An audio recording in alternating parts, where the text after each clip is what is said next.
News breaking at the top of 12. Sources have indicated to CNN-IBN that the cabinet is discussing an ordinance on the Justice Verma recommendations, which in effect means the government will not wait for the budget session of Parliament to legislate those recommendations. The budget session begins from 28th February.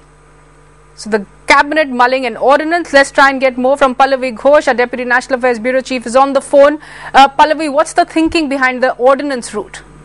This decision by the cabinet and the government comes just a day after the Prime Minister wrote to Justice Verma thanking him for that 30 days report that they have set in. I think what the message the government really wants to send out, having been caught on a back foot earlier, is that they are very proactive as far as coming out with a new amended criminal law is concerned, as far as it's making a stronger anti-rape law. We have, of course, preliminary information coming out. One of the things that is also going to be discussed is that whether there can be a tweaking of the Juvenile Act. Remember, we had already said this earlier, that government sources had confirmed to us that they were planning to come out with some kind of a caveat where the age could be reduced in the cases, or harsher punishment could be given in the rarest of rare cases.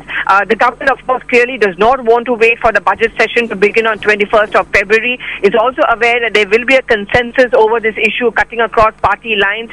So getting an ordinance passed in the budget session of Parliament really will not pose a problem. We also know this for a fact that the Parliamentary Standing Committee is also going through many of the recommendations of the Justice Verma. So whenever the changes will have to be made, can be made in the budget session of Parliament. So the sense of urgency the government certainly tries to bring forward as far as discussing this ordinance, or a possibility of an ordinance in the cabinet, which is going on right now. Pallavi, we're talking, of course, of this government which was unwilling to have a special session of Parliament to discuss the gang rape and its fallout. And now the government is thinking about bypassing Parliament altogether. Is the government absolutely confident that it will have political support cutting across party lines? Right. We seem to have lost Pallavi Ghosh, but Pallavi, of course, reporting at the moment that the Union Cabinet is considering bringing in an ordinance to legislate on the Justice Verma panel recommendations following the Delhi gang rape.